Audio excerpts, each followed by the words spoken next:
Abra sua Bíblia na segunda carta de Paulo aos Coríntios, no capítulo 9, no versículo 6. Segunda carta de Paulo aos Coríntios, capítulo 9, versículo 6.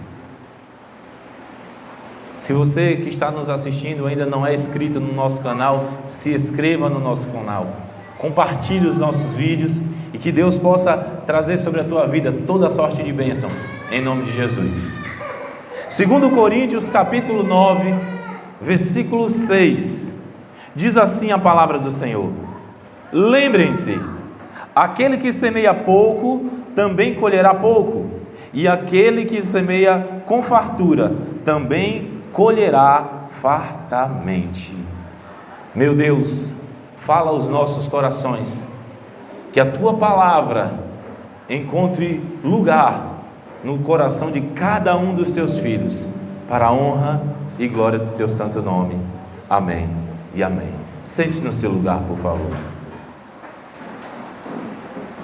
O tema da mensagem de hoje, o terceiro elo do projeto de vida 2022, o melhor de mim, é colheita. E o que a palavra do Senhor está nos dizendo, através do apóstolo Paulo, na sua segunda carta aos Coríntios, no capítulo 9, no versículo 6, até parece, olhando de forma mais fria, que Deus está querendo punir alguns, quando a palavra nos diz: aquele que semeia pouco, também colhe pouco. Se você olhar de forma mais fria, parece que Deus está querendo punir. Se você não plantar muito, você não vai colher muito.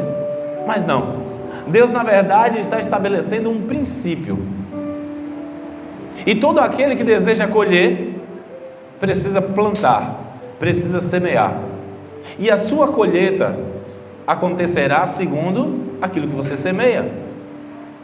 Se você semear em pequena quantidade, também em pequena quantidade você colherá. Mas se você semear com abundância, se você plantar com abundância, a palavra do Senhor nos diz que você terá grandes colheitas. Como eu disse, hoje o nosso tema é colheita.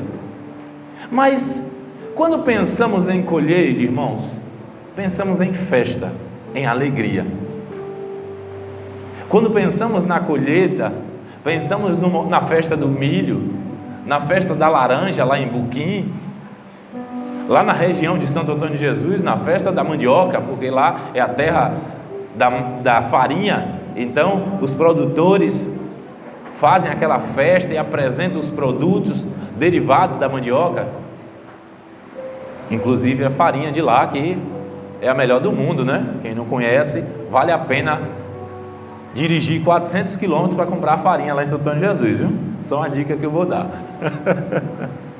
Mas para a colheita acontecer, irmãos, há algo muito específico que é feito pelos agricultores. Vamos falar da uva, para ficar bem claro como é algo que a gente comenta muito na igreja, que é sobre o vinho. A uva, o parreiral, ele está plantado, e quando os primeiros frutos começam a surgir, o agricultor vem fazendo algo que parece que é para machucar, mas na verdade é para trazer benefício. E o que ele faz? Poda. Eu gosto muito de assistir o Globo Rural. Não sou fazendeiro ainda não, nem agricultor de grandes terras, não tenho nem terra na verdade, mas eu gosto do Globo Rural.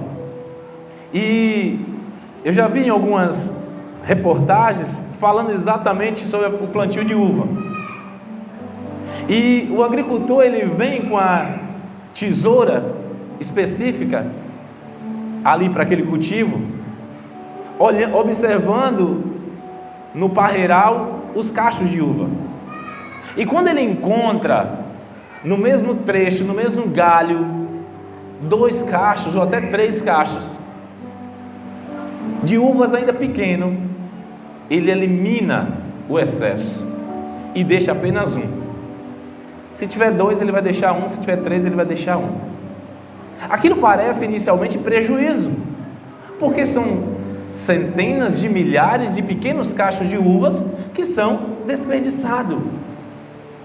E alguém que não tem conhecimento vai dizer: caramba, mas o cara está jogando as uvas fora. Mas quando você vai à feira e chega na banca de frutas e encontra aqueles cachos de uva grande, com uvas grandes, mais doces impossível, é exatamente porque o agricultor, no momento certo, ele foi lá e fez uma poda. Ele cortou, ele tirou aquele cacho a mais ali. E o que acontece no processo da planta ali é que ela agora vai enviar os seus nutrientes apenas para um fruto. Em vez de ter 2 cachos de uva recebendo aquele nutriente que segue pelo aquele galho, só um cacho de uva vai receber. E o que é que vai acontecer? Ele vai crescer mais, ele vai se desenvolver mais. E o que é que isso tem a ver com a palavra de Deus, pastor? O que é que tem a ver uma coisa com outra? Se você puder, ou pelo menos anote aí, Evangelho de João, capítulo 15, versículo 2. Eu vou ler a partir do versículo 1. Diz assim, ó: eu sou a videira verdadeira e o meu pai é o agricultor. Quem fala aqui? Jesus.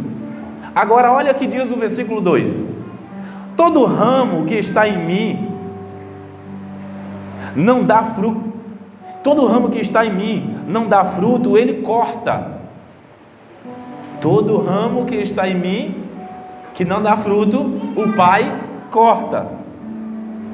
E todo aquele que dá fruto, ele poda, para que dê mais fruto ainda.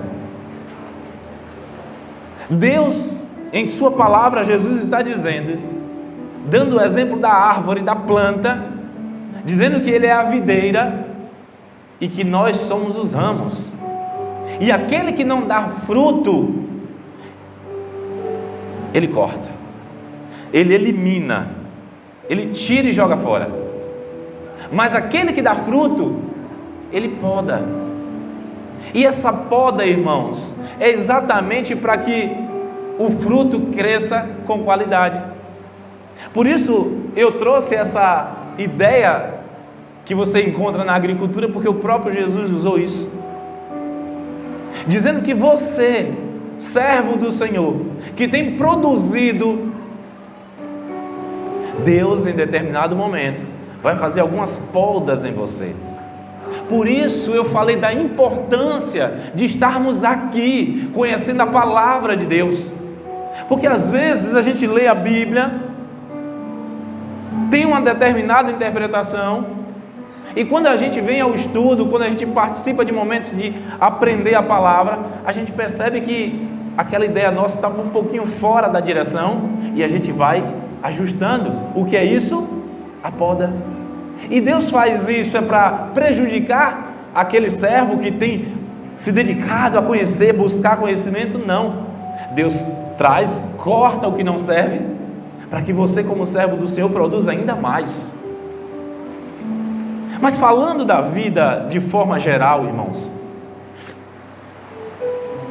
é necessário que, quando estivermos nos preparando para a colheita, temos o entendimento que precisamos podar um pouco, tirar alguns excessos.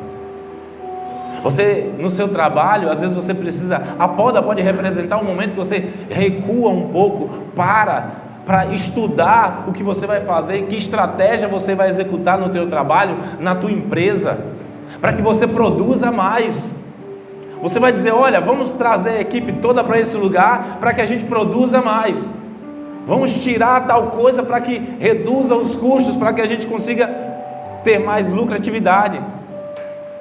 Na vida, precisamos ter esses momentos de reflexão, e a poda representa esse momento de reflexão, de parar para reparar os excessos, aquilo que não está servindo, porque por mais capacitado que você seja, as empresas têm algo chamado reciclagem, e de tempos em tempos ela pega seus funcionários, joga dentro de uma sala e bota para estudar, para aprender. Eu já vi muito isso com o seu Jorge. Ele trabalhando, de vez em quando ele ia tomar curso. Mas o cara já estava perto de se aposentar. Pois é, mas está trabalhando ainda, então tem que se atualizar. No dia que aposentar, ele pode largar tudo, mas enquanto está trabalhando, tem que se atualizar. E a empresa chama e diz: senta aqui. Mas eu já entendo, problema seu, vai aprender mais um pouquinho. Mas eu já aprendi lá na faculdade. Pois é, mas precisa fazer uma graduação para melhorar um pouco. Mas eu já fiz a graduação, então vai se especializar em alguma coisa específica.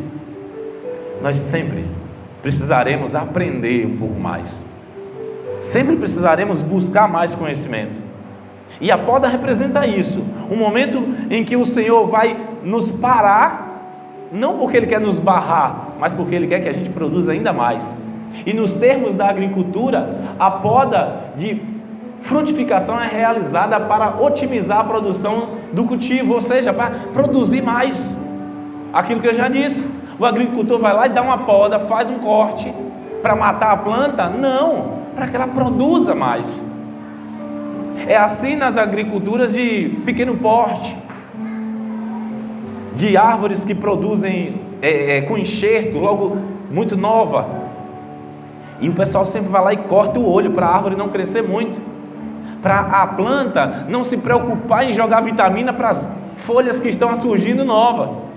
E aí ele poda a árvore, fica baixinha e ela tem mais vitamina para dar os seus frutos. Eu lá em casa eu tenho um pé de cajaranda, num vaso, produzindo o tempo todo, desde quando eu comprei. Eu tenho 1 mês e pouco, está nascendo mais, no vaso. E eu disse ao cara: quando é que para de produzir? Ele: aí eu não posso dizer, porque não para, sempre vai ter, pode até diminuir, mas parar não para não. De vez em quando ele disse: você corta um pouquinho o olho para ela não crescer, para ela sempre ficar baixinha e ela vai ter mais nutriente para os frutos que ela vai estar dando. E aí quando eu estava meditando nessa mensagem, eu lembrei da conversa que eu tive com um cara há pouco tempo, comprando esse pé de fruta.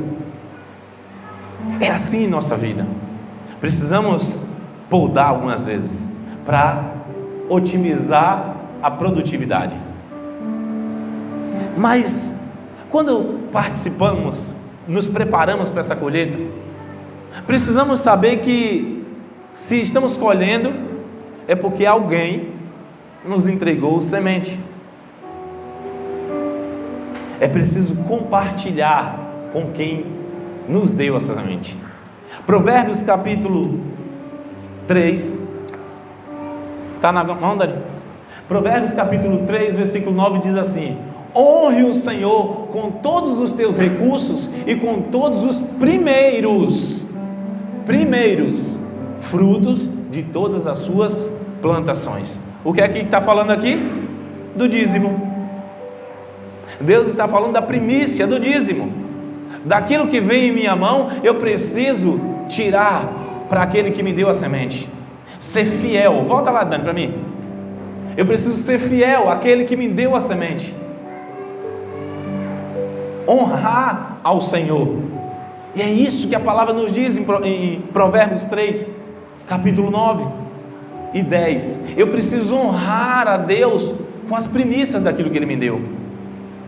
Às vezes o Senhor nos abençoa tanto, e a última coisa que a gente pensa em fazer é tirar o dízimo, é trazer uma oferta generosa para o altar.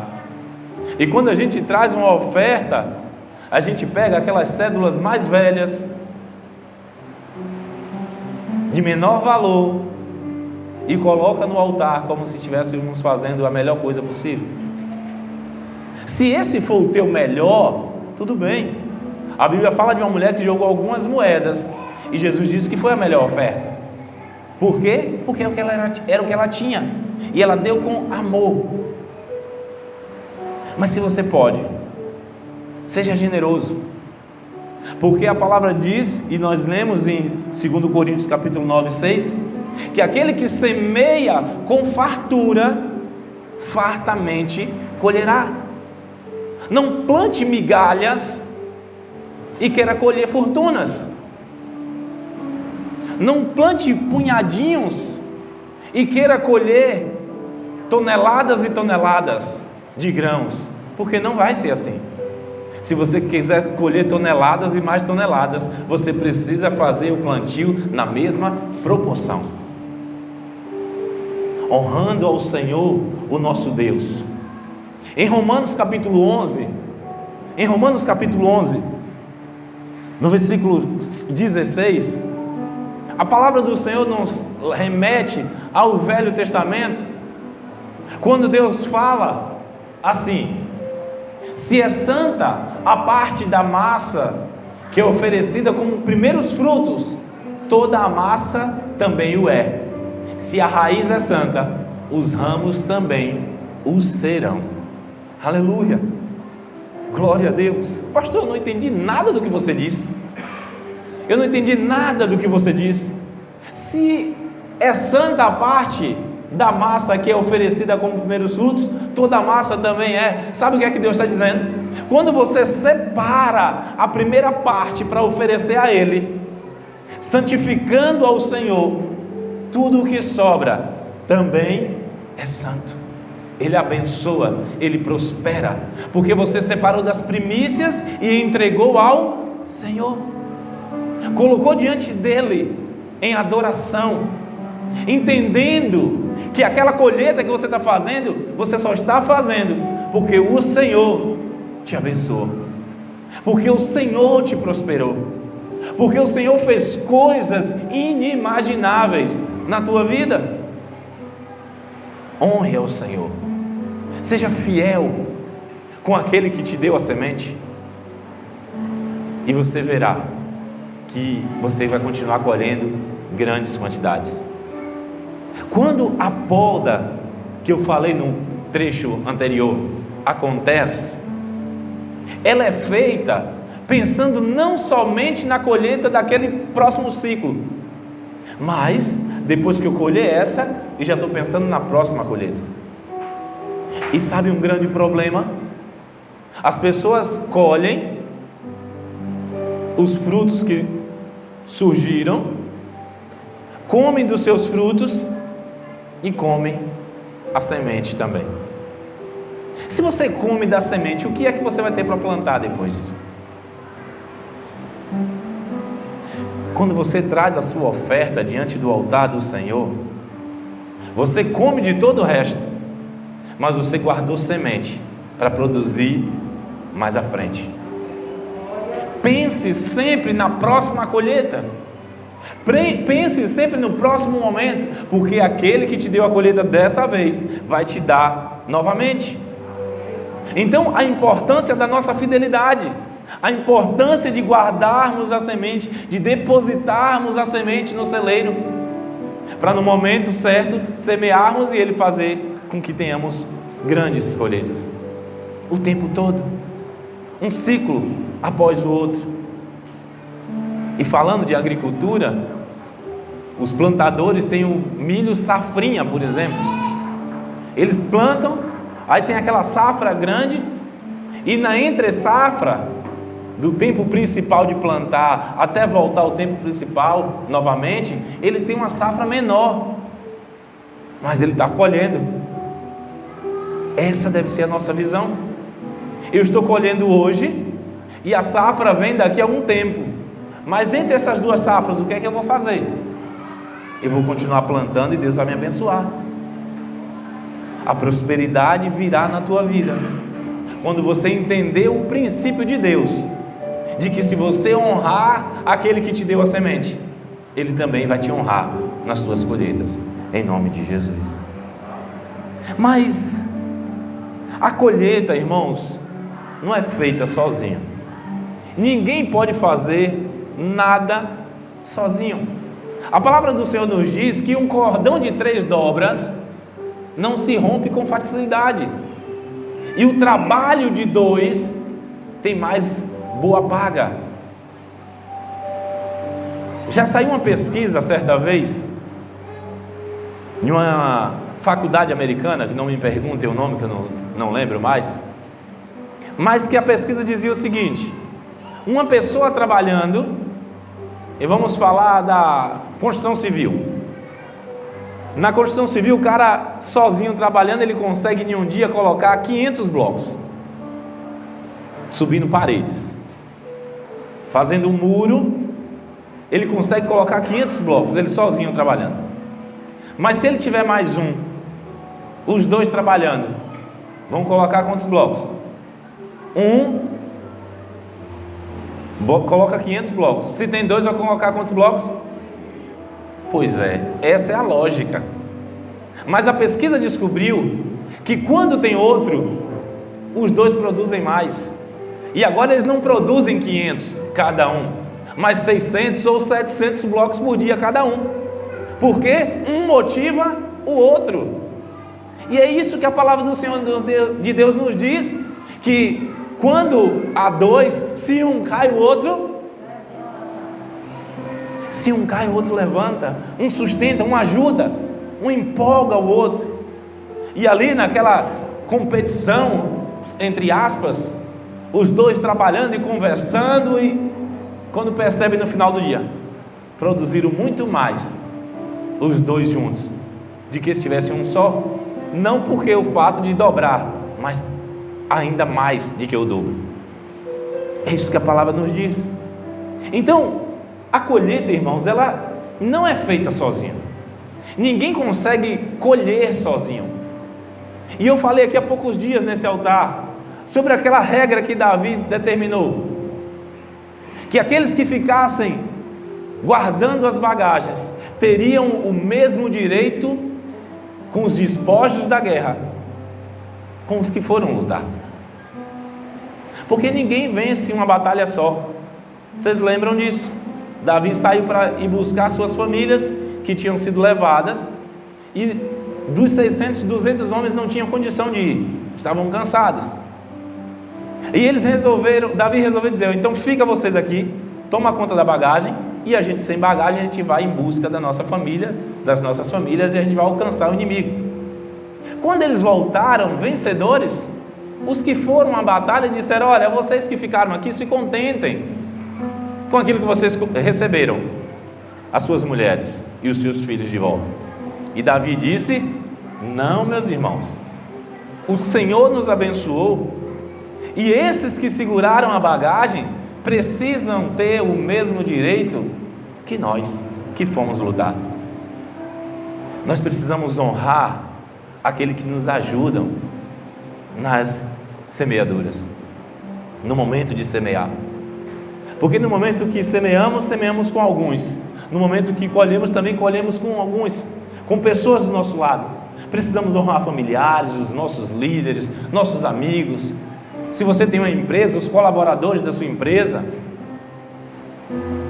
Tem muitas empresas que ao final de cada ano ela tem um percentual que é repartido entre os funcionários, gratificando aos funcionários. Eu lembro que um amigo meu foi gerenciar uma loja da Watt Martins lá na minha cidade, e no primeiro ano que ele estava como gerente daquela loja, aquela que era uma loja meio insignificante de forma geral no Nordeste, ganhou o prêmio de melhor loja do ano, e eles ganharam um carro. Na verdade, o carro foi para o gerente da loja, e ele pediu que o dono transformasse em dinheiro e dividiu em partes iguais a todos os funcionários da empresa, da faxineira ao motorista que ia levar os produtos. Todos receberam partes iguais. O que é isso? Dividir com aquele que colaborou com a colheita. Porque até parece que a faxineira não tem nada a ver com as vendas da empresa. Mas imagine se o gerente estivesse preocupado com o banheiro que está sujo, com a loja que está suja, ou o vendedor tivesse que estar limpando o banheiro, em vez de estar no telefone entrando em contato com os clientes. Então todos precisam ser honrados.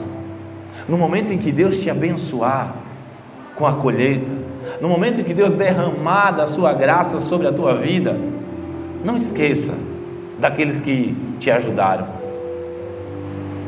Teu pai, tua mãe, até amigos que foram fundamentais para que você alcançasse o que você alcançou.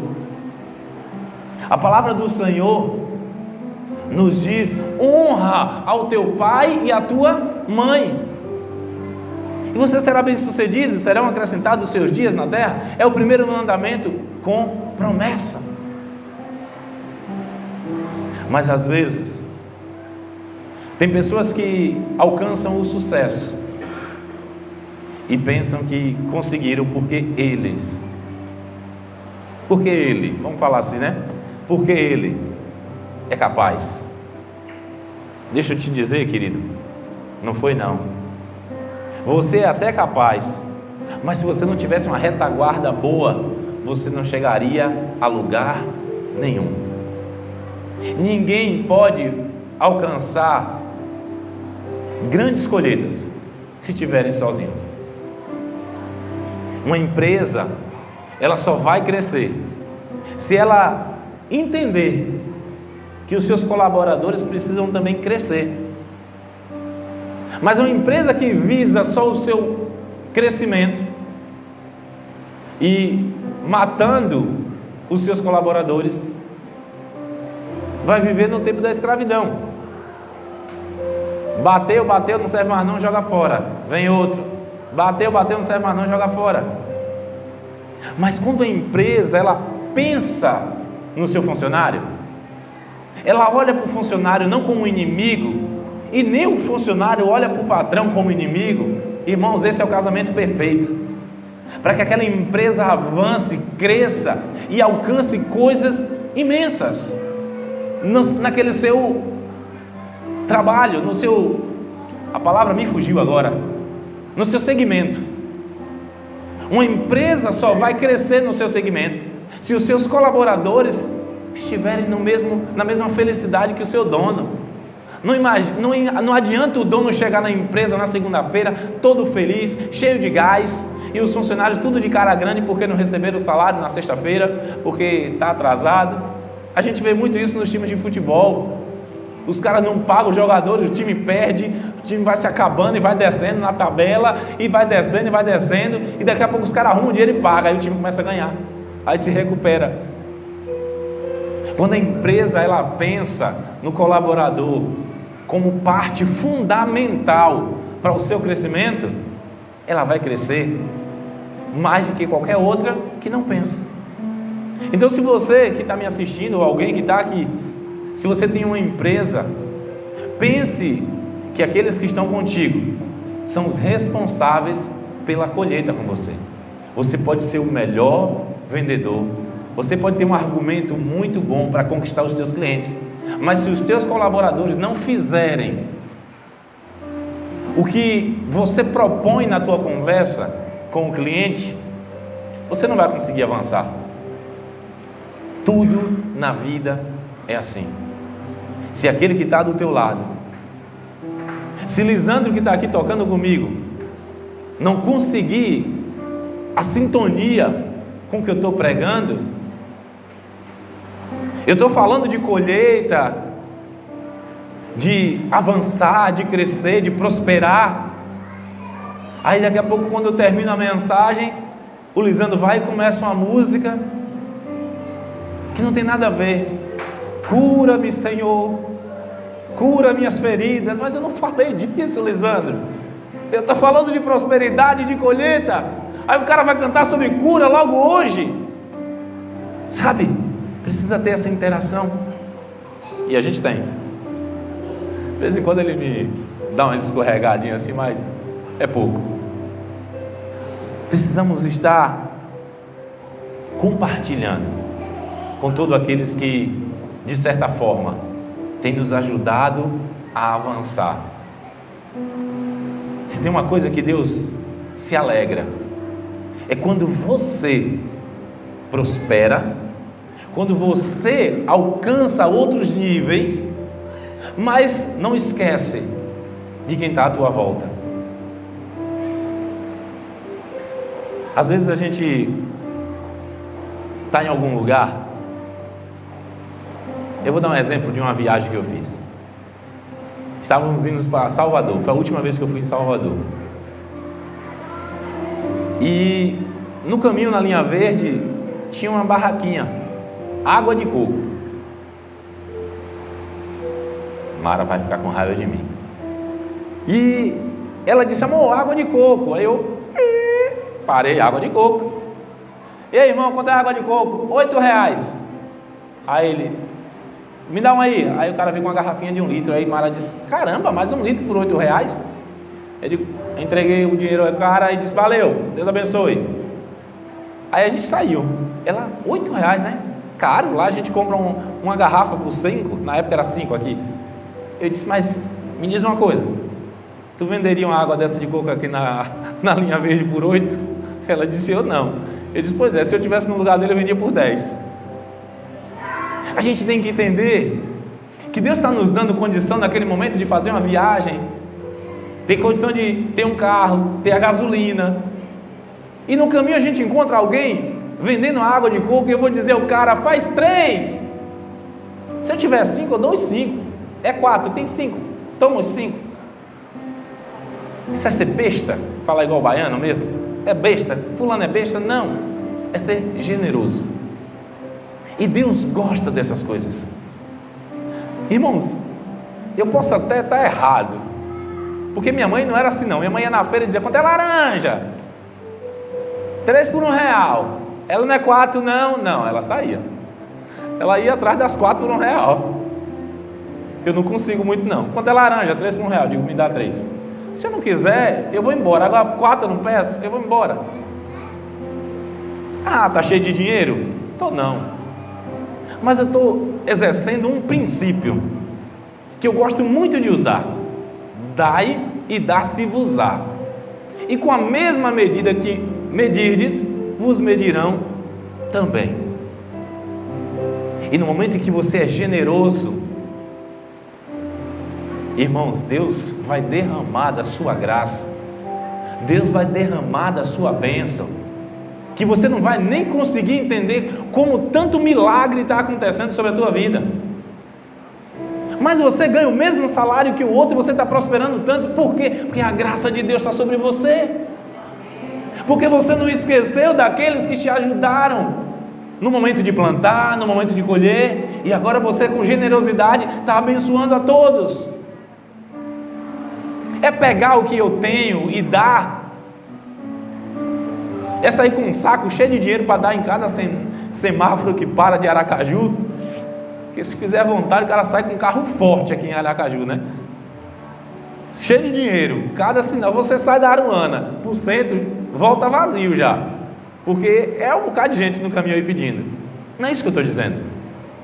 Mas no momento que puder ser generoso, seja. E não esqueça, em especial, aqueles que colaboraram com tudo que você está desfrutando, com tudo que você está colhendo. Mas falar em desfrutar, há um ponto, e esse é o último que eu vou falar, que esse é crucial, irmãos.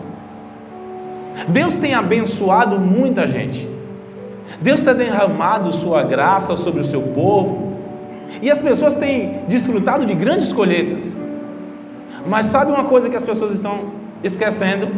De desfrutar daquilo que ele está colhendo. Isso é sabedoria. Desfrutar do que eu colho é sabedoria. Preciso saber desfrutar do trabalho que tive, e isso me credencia a receber mais. Vou explicar isso para você. Preciso aprender a festejar, pois ao fazer isso, estou honrando todos os envolvidos no processo, desde a semente até a colheita. Às vezes Deus prospera tanto o cidadão, Deus abençoa tanto o cabra, mas o bicho é uma murrinha.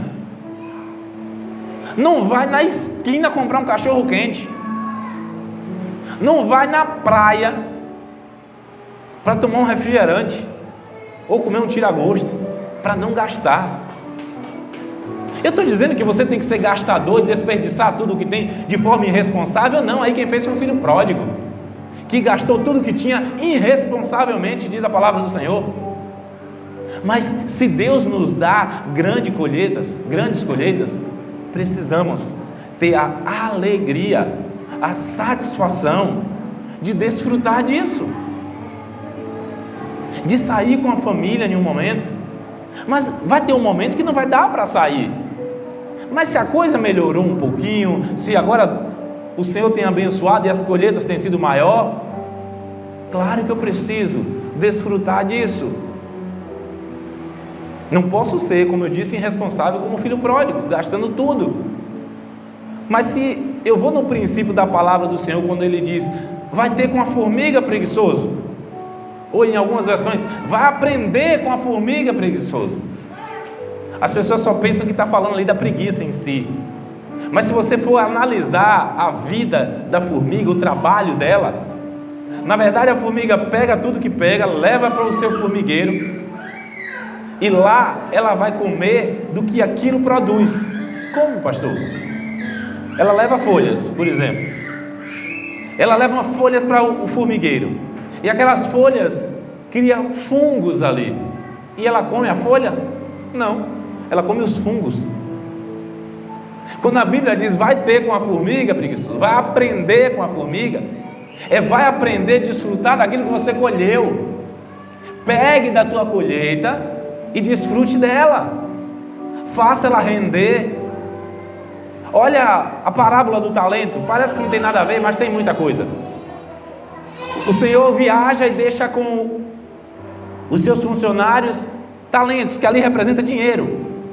Ali é dinheiro que ele deixa. Com um ele deixa 5, com o outro ele deixa 3, com outro ele deixa 1. O que recebeu 5 multiplicou e teve 10, o que recebeu 2 recebeu, multiplicou também. O que recebeu 1 enterrou e nada fez. E quando o Senhor chega, Ele diz, olha, eu sei que o Senhor colhe onde não planta, que o Senhor é um homem duro, então eu tive medo. Aí aquele Senhor disse, ó infeliz, porque pelo menos você não colocou no banco para render um juros, mesmo que a poupança não dê quase nada, está dando abaixo da inflação, mas pelo menos não estava menos do que eu te entreguei. Porque na verdade agora você está me entregando menos do que eu te entreguei, porque você deixou o dinheiro sem produzir. Precisamos pegar das nossas colheitas, saber direcionar a nossa colheita e desfrutar dela. Desfrutar com a nossa família, com aqueles que participaram do plantio e da colheita, festejar de forma responsável, e isso estamos honrando ao nosso Deus. Se você quer ser alguém próspero em 2022, se você quer alcançar tudo aquilo que você tem no coração de desejo que seja alcançado, você precisa seguir à risca esses passos que eu citei hoje aqui. Vamos relembrar? Entender que quem semeia pouco, colhe pouco. E se eu quero colher muito, eu preciso plantar com fartura. Compartilhar da colheita com quem me deu a semente, o próprio Deus. Ser generoso, ofertante, dizimista. Compartilhar com aqueles que colaboraram comigo. E desfrutar com responsabilidade de tudo aquilo que Deus tem colocado na minha vida. Se você seguir esses passos, irmão, deixa eu te dizer uma coisa, Deus vai te dar ainda mais. Você terá ainda mais nas próximas colheitas. Aquele Senhor disse ao seu servo, tire esse talento, esse dinheiro, desse que só recebeu 1, e dê àquele que agora tem 10, porque aquele que tem, lhe será dado, e aquele que não tem, até o que tem, lhe será tirado. Quer crescer? Quer prosperar? Quer alcançar grandes vitórias? Faça a coisa certa. Siga esses passos que você ouviu. Anote. Eu espero que você tenha anotado. Não anotou não? Amanhã está no canal do YouTube, você assiste de novo e anota, viu? Mas segue esses passos à risca, e eu tenho certeza que Deus te dará um ano de vitória. 2022, o melhor de mim. Se eu quero colher o melhor em 2022, eu tenho que dar hoje o melhor de mim. Que você continue dando o seu melhor ao Senhor, em nome de Jesus. Amém? Que Deus abençoe a tua vida, Que Deus abençoe a tua casa e a tua família. Que Deus te faça colher grandes coisas. Mas não esqueça, seja generoso sempre, em nome de Jesus. Um forte abraço e até a próxima, em nome de Jesus.